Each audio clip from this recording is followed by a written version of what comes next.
Salatu wassalamu ala Rasulillah wa ala alihi wa ashabihi wa wala wa la haula wa la quwata illa billah. Hadirin rahimakumullah. Kita lanjutkan pada pengajian yang malam Senin yang lalu. Kita masih berada dalam materi tata cara sholat.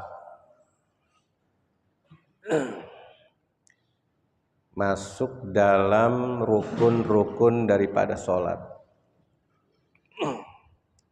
Kita tahu bahwa dalam Islam, rukun Islam yang kedua yaitu mendirikan sholat.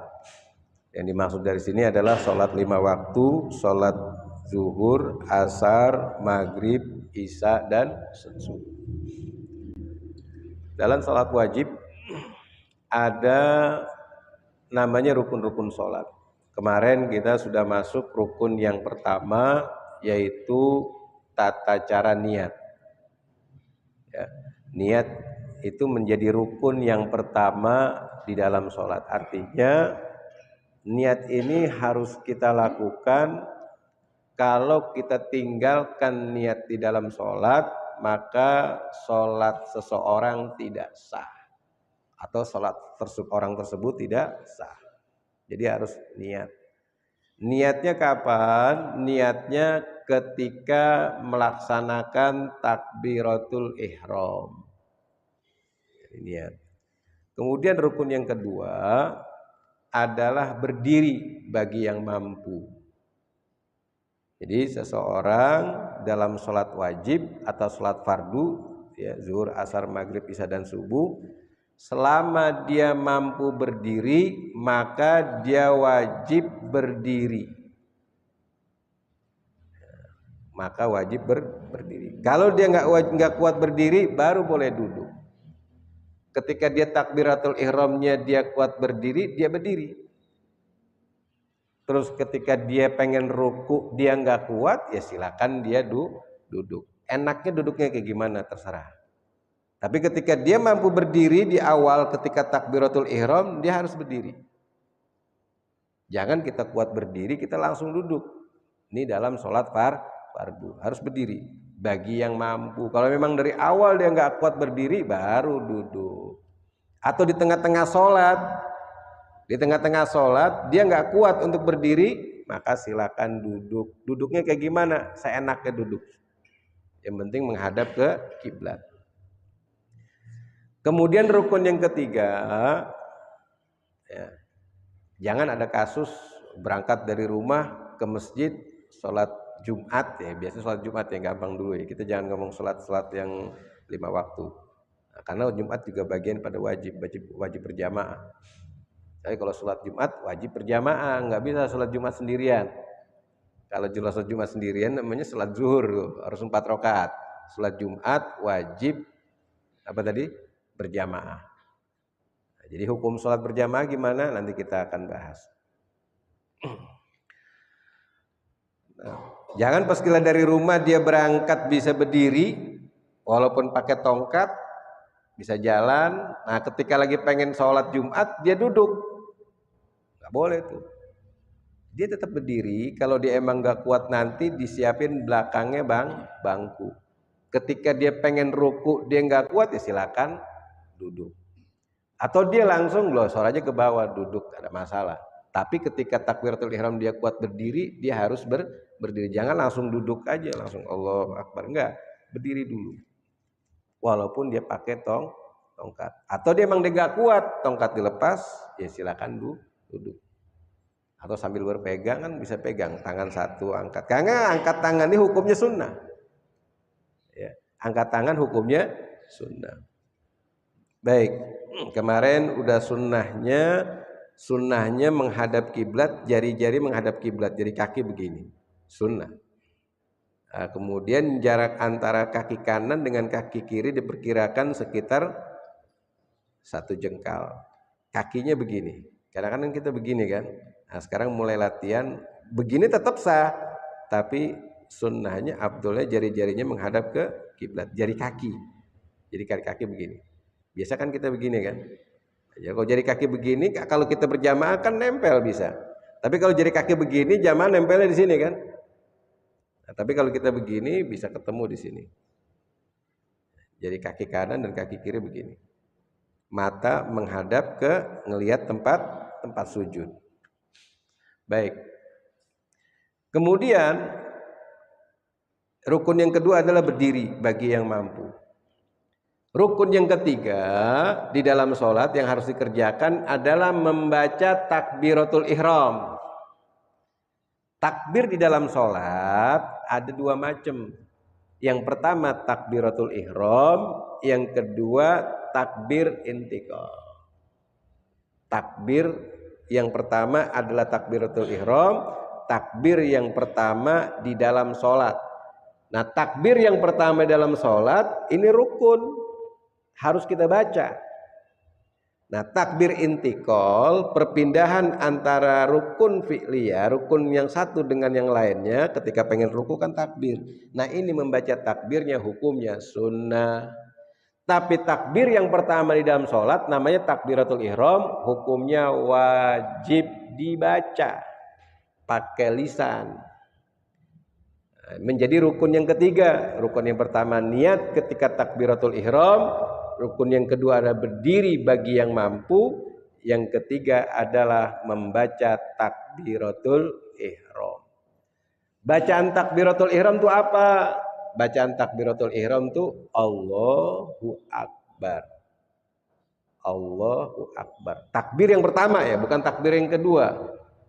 Takbir yang kedua itu takbir intiqal, perpindahan antara rukun satu dengan rukun yang lain. Takbir yang pertama dalam sholat, bacaannya sama, Allahu Akbar, antara takbiratul ihram dengan takbir intiqal. Tapi takbir yang pertama di dalam sholat, namanya takbiratul ihram, itu wajib dibaca.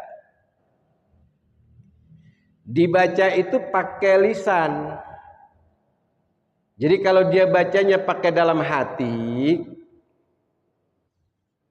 tidak sah, harus pakai lisan, pakai lidah nih. Allah harus dibaca, harus keluar suaranya. Ada syarat sahnya takbir. Yang pertama, takbirnya itu sudah masuk waktu sholat. Jadi kalau takbiratul ihram belum masuknya waktu sholat ya nggak sah juga. Harus udah waktu maghrib, ya udah baru kita takbiratul ihram. Berarti sudah masuk waktu sholat. Yang kedua, harus memakai bahasa Arab bagi yang bisa mengucapkan takbiratul ihram. Harus pakai bahasa Arab. Nggak bisa takbiratul ihram, lafaz Allahu Akbar nggak bisa diganti dengan bahasa selain Arab, kecuali kalau dia nggak mampu baca Allahu Akbar. Ya. Itu pun juga maknanya nggak boleh keluar daripada Allahu Akbar. Nah, tapi dasarnya itu wajib memakai bahasa Arab. Bukan berarti bahasa Arab itu bukan bahasa orang Arab. Bahasa Arab itu bahasa penghuni sorga. Jadi gitu, bahasa Arab tuh punya orang Arab, kita orang Nusantara pakai bahasa Indonesia. Bukan, itu salah.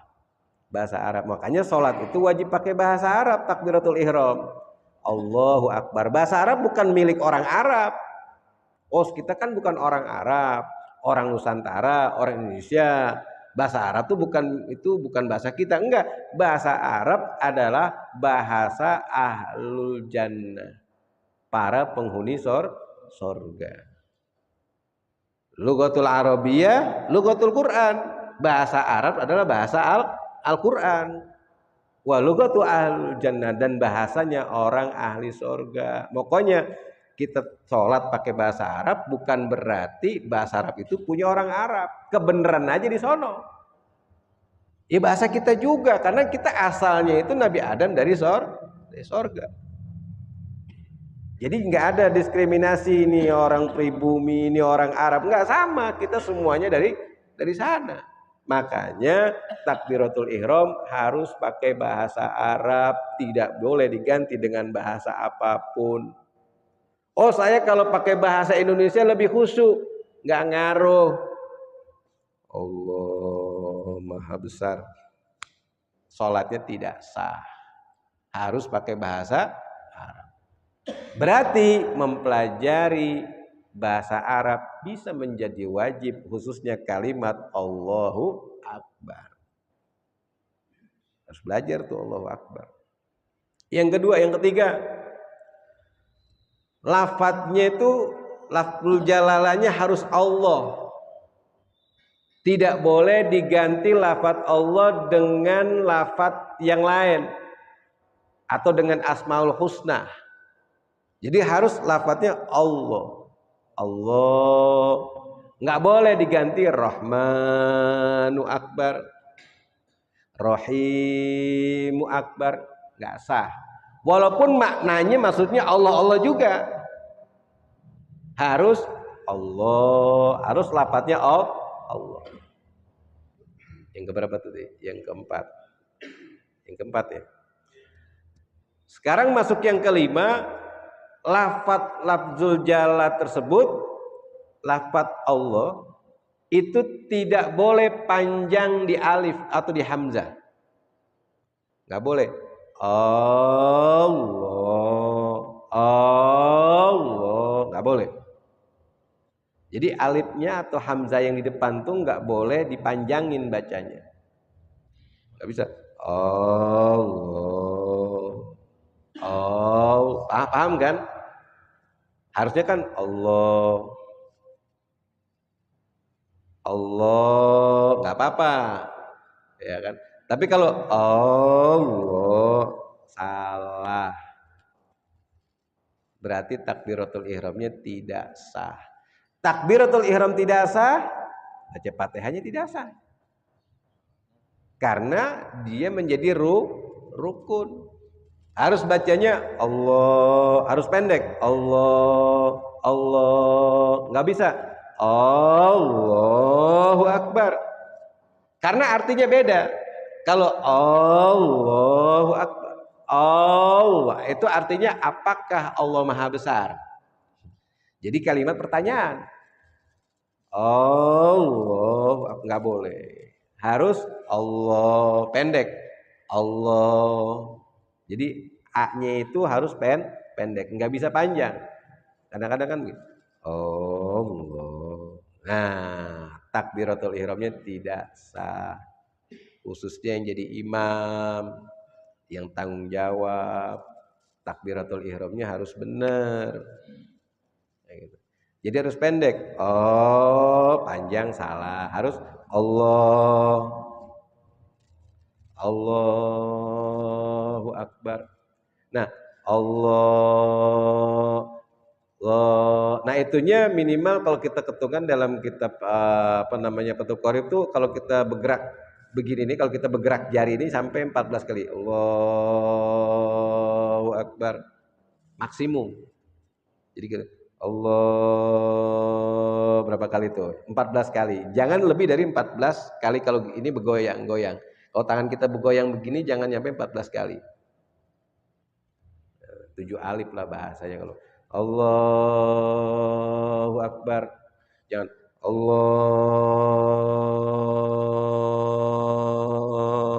Akbar, kepanjangan itu. Kalau kepanjangan bisa jadi masalah. Kalau melebihi dari, kalau kita goyang begini, tangan kita goyangin begini 14 kali, kira-kira berapa detik itu? 1, 2, 3, 4, 5, 6, 7, 8, 9, 10, 11, 12, 13, 14 dan 14. Nah, itu. Jadi jangan terlalu panjang juga. Allahu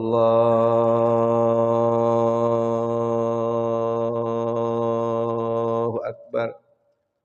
Niatnya sampai, takbiratul ihramnya salah. Karena kepanjangan. Yang keenam tuh. Kemudian yang ketujuh, tidak boleh khobar didahulukan daripada mubtada. Mubtada pasti harus di depan. Lafadz Allah, lafadz akbar tidak boleh di depan daripada lafadz Allah. Nggak bisa kita ganti akbaru Allah, harus tetap Allahu Akbar. Kita ganti Akbaru Allah, nggak boleh, harus Allahu Akbar. Kemudian setelah lafadz ha dalam lafzul jalalah Allahu, ya kan, tidak boleh ditambah dengan huruf waw. Jadi nggak bisa tulisannya Allahu alif lam lam ha kemudian tambahin waw kemudian alif kaf ba ro, nggak boleh tambahin waw, nggak bisa. Allahu Akbar, harusnya Allahu Akbar, hu akbar. Kecuali emang orang Jawa, tapi orang Jawa sekarang udah pada bisa, anak-anak babanya belum tentu bisa. Karena emang kalau di Jawa itu biasanya kan Allahu Akbar, ya, bukan Allahu Akbar. Dia tahu tulisannya kalau ada dispensasi, oh tahu kalau sekiranya di situ nggak ada wawunya. Maksud saya adalah Allahu Akbar, cuman lidah saya nggak bisa baca Allahu Akbar, bisanya Allahu Akbar. Biasanya ya kalau mungkin umur yang 60 tahun ke atas, biasanya begitu orang Jawa 60 tahun ke atas. Tapi yang 5 tahun 50 tahun ke bawah udah belajar biasanya. Ya. Orang-orang dulu tuh kalau sekiranya saya datang ke lagi mampir di musola atau masjid di ini, kadang-kadang imamnya Allahu Akbar, Allahu Akbar. Ada wawunya kan? Ada wawunya nggak itu? Allahu Akbar. Ada wawunya nggak? Ada. Nggak boleh. Tapi kalau sekiranya saya udah tahu nggak ada wawunya, cuman lidah saya susah, nggak apa-apa, nggak apa-apa. Udah belajar nggak bisa-bisa juga, nggak apa-apa. Itu dispensasi. Yang repot kalau dia kagak tahu, jadi harus Allahu Akbar, hu akbar. Kemudian nggak boleh berhenti saktah. Tahu saktah, berhenti tanpa napas atau berhenti dengan napas. Allah Akbar. Nah itu biasanya itu kalau orang konsentrasi niat, niatnya dia belum belajar niat, akhirnya niat kagak sampai-sampai. Allah Akbar. Niatnya betul, takbiratul ihramnya salah, nggak sah juga. Pokoknya kemarin kita belajar niat, aku niat sholat fardu karena atau niat sholat maghrib wajib karena Allah, cukup. Aku niat sholat wajib karena, yang penting aku niat sholat maghrib wajib mengikuti imam atau makmuman karena Allah. Kalau dia jadi makmum, kalau jadi imam makmuman, fardunya harus disebut, nama sholat sebut. Kalau dia jadi makmum, makmumnya harus disebut. Kalau jadi makmum dia nggak disebut makmuman atau mengikuti imam, maka sholatnya pahalanya satu. Tapi kalau dia bilang mengikuti imam atau makmuman, pahalanya ya pahala berjamaah. Gitu. Jadi kalau kita tanya, aku niat sholat atau nawaitu usolli atau usolli per maghribi salasa rakaatin mustaqbilal kiblati makmuman, kepanjangan. Oh, pakai bahasa Indonesia itu yang pendek itu, kayak gitu. Yang pendek, bahasa Arab boleh, bahasa Indonesia boleh. Yang penting paham apa yang diniatin. Pendek. Kemudian syarat sahnya takbiratul ihram, tidak boleh ada tasdid di atas huruf ba. Tahu tasdid yang huruf kayak W siddah? Ada siddah, tasdid itu siddah. Jadi Allahu Akbar, hu akbar. Nah, berarti kalau Allahu Akbar, nah berarti kan ada tasdid tuh. Jadi dia harus Allahu Akbar. Nggak bisa Allahu Akbar. Kadang kan belaga pengen paseh. Allahu Akbar. Jadi harus Allahu Akbar. Enggak bukan akbar. Kemudian yang selanjutnya, kalau nggak salah yang ke-8 apa yang ke-9, tidak boleh menambah huruf alif setelah huruf ba. dalam lafadz akbar. Nggak boleh ditambah alif setelah huruf ba. Kalau ditambah alif, maka takbiratul ihramnya tidak sah. Takbiratul ihram tidak sah, maka sholatnya tidak sah. Itu nih ngomong takbiratul ihram dulu nih. Jangan ngomong panjang-panjang dulu. Gimana yang salah? Yang benar Allahu Akbar. Itu yang benar. Yang salah Allahu Akbar. Nah, bar. Biasanya kadang-kadang orang yang konsentrasi baca niat, Allahu Akbar, bar. Jadi nggak boleh bar. Atau kita kalau yang suka salah tuh lagi azan. Ya azan salah nggak masalah lah. Allahu Akbar, Allahu Akbar. Atau azan Allahu Akbar, Allahu Akbar. Nah, bagian kedua Allahu Akbar, Allahu Akbar. Benar apa salah? Salah. Bar. Harusnya bar. Kalau bar berarti ditambah alif setelah huruf ba. Artinya beda. Makanya ketika lagi takbiratul ihram harus akbar. Allahu Akbar. Kayak gitu. Nah, kalau kita udah baca seperti tadi, maka takbiratul ihram kita sudah sah. Ngangkat tangan ketika takbiratul ihram hukumnya sunnah. Hukumnya kalau ada orang sholat di sini nih, terus ketika dia takbiratul ihram nggak angkat tangan, jangan diomelin. Karena apa? Ngangkat tangan hukumnya sunnah. Jadi ada orang Allahu Akbar, sah kagak? Sah. Karena ngangkat tangan hukumnya sunnah. Sunnah itu dikerjakan dapat pahala, ditinggalin rugi. Dia rugi nggak dapat pahala, nggak angkat tangan. Jadi tapi sah sholatnya karena angkat tangan begini hukumnya sunnah. Nah, sunnahnya orang yang lagi takbiratul ihram diangkat tangan. Angkat tangan itu seperti kita kalau lagi sujud begini posisinya. Jadi kalau kita sujud nih begini kan posisinya. Ini posisi tangannya di atas, di bawah telinga begini. Jadi kayak kita sujud sama tuh. Kalau sujud sama kayak orang takbiratul lagi Allahu Akbar, lagi sujud sama posisinya. Nah, tapi mengangkat tangan hukumnya sunnah. Karena mengangkat tangan hukumnya sunnah, jangan ribut lagi kalau pengen dapat pahalanya begini. Nah, begini gimana? Boleh-boleh aja orang sunnah. Dapat pahala apa kagak? Ya kagak, sama aja orang nggak angkat tangan.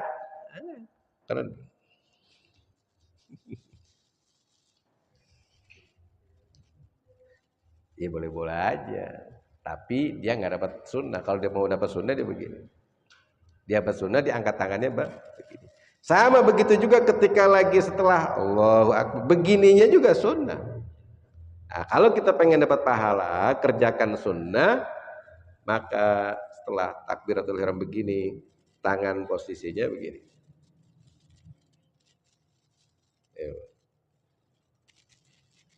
Begini nih. Jadi begini maksudnya begini nih tangan ini. Jadi ini sama ini sama. Tempelin begini. Oh, lagi sholat di gunung, kedinginan, begini, boleh nggak? Boleh.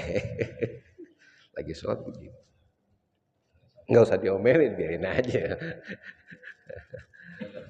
Boleh-boleh aja, boleh. Kan begini sunnah. Jadi jangan ribut. Kamu sholat apaan tangan begini? Gitu. Jangan, nggak usah ribut, nggak usah. Begini juga boleh. Cuman nggak dapat sunnah. Jadi jangan diributin ada orang sholat Allah. Boleh. Nah, cuman dia nggak dapat sunnah. Jangan diomelin. Kalau kita ngomelin ya ketahuan kita kagak ngaji. Biarin aja dia. Kenapa kita sholat begini? Ya kedinginan. Oh ya sudah nggak apa-apa kedinginan. Saya kadang-kadang kalau lagi di tempat yang dingin, tempat salju ya, lagi main satu tempat yang salju, lagi sholat ya, saya begini. saking dinginnya gitu kan. Saking, jangankan ketika ruku pun kadang-kadang saya begini, ruku begini, tangan begini, saya kagak pegang begini gitu. Karena pegang begini sun, karena kita saking dinginnya di tempat salju. Jadi jangan ini, kalau udah tahu begini kan kita, oh iya berarti dia kagak dapat sunnah, rugi gitu aja. Tapi kan situasi kondisi. Jadi jangan ribut. Nah, kemudian posisinya kalau begini, ini di atas pusar dikit. Begini boleh. Dapat sunnah dalam mazhab Syafi'i. Di sini juga boleh. Ada orang begini biarin aja, nggak usah ribut. Ada orang tahan begini, nggak usah ribut juga, biarin aja. Karena sunnah. Kalau kita mazhab Syafi'i sunnah di atas pusar dikit begini. Ada orang pegang begini nih, saya megangin begini, silakan aja, nggak apa-apa, kayak gitu. Karena sunnahnya begini. Dapat pahala apa kagak? Yang dia nggak dapat pahala sunnah begini, tapi boleh nggak? Boleh. Atau dia begini, boleh-boleh aja. Walaupun ada dalil, ada mereka punya data tangannya begini. Itu salah apa? Bukan salah, beda dalam pemahaman aja, pemahaman dalam hadis. Silakan aja nggak apa-apa, dan nggak usah diributin. Itu dia sholatnya tangan begini nih, berarti kalau begini tuh yang orang begini sunnah kok, nggak usah diributin. Urusan perbedaan sunnah itu nggak usah ribut, karena kita ribut jadi perpecahan hukumnya haram. Jangan perbedaan sunnah kemudian kita ribut jadinya haram, kayak gitu. Ributin yang sunnah, perbedaan akhirnya perpecahan, ribut, karena ribut jadinya haram dosa, kayak gitu. Jadi baru sampai takbiratul ihram ya, kita sholatnya sah baru sampai takbiratul ihram. Nggak apa-apa. Jadi kalau berarti sholat kita sisanya masih ngaji belum kelar.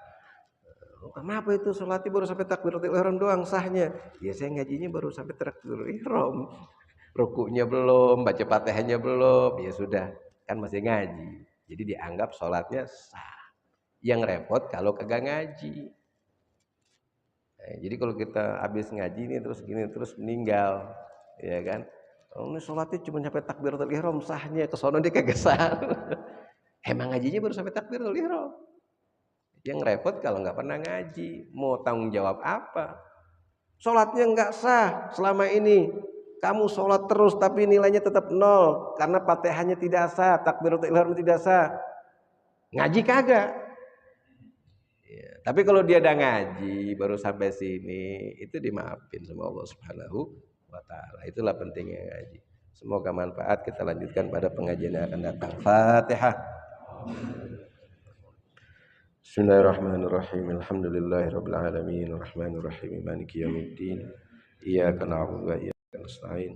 Ihdinas siratal mustaqim, siratal ladzina an'amta 'alaihim ghairil maghdubi 'alaihim waladdallin. Amin. Bismillahirrahmanirrahim. Alhamdulillahirabbil alamin. Allahumma shalli ala sayyidina Muhammad wa ala ali sayyidina Muhammad. Allahumma anfa'na bima 'allamtana wa 'allimna ma yanfa'una wa atina hikmah bi rahmatika ya arhamar rahimin. Allahumma nas'aluka 'ilman nafi'an wa 'amalan mutaqabbalan wa rizqan halalan thayyiban wasi'an wa akhlaqan kariman rafi'an. Allahumma inna na'udzubika min 'ilmin la yanfa' wa na'udzubika min nafsin la tasba' wa na'udzubika min du'ain la yusma'. Rabbana atina fid dunya hasanatan wa fil akhirati hasanatan wa qina adzabannar. Wassallallahu ala sayyidina Muhammadin wa alihi wa sahbihi ajma'in. Subhana rabbika rabbil izzati amma yasifun wa salamun ala mursalin walhamdulillahi rabbil alamin. Nabi kurangnya saya mohon maaf. Mohon ridha dan ikhlas. Billahi taufiq wal hidayah. Assalamualaikum warahmatullahi wabarakatuh. Azan.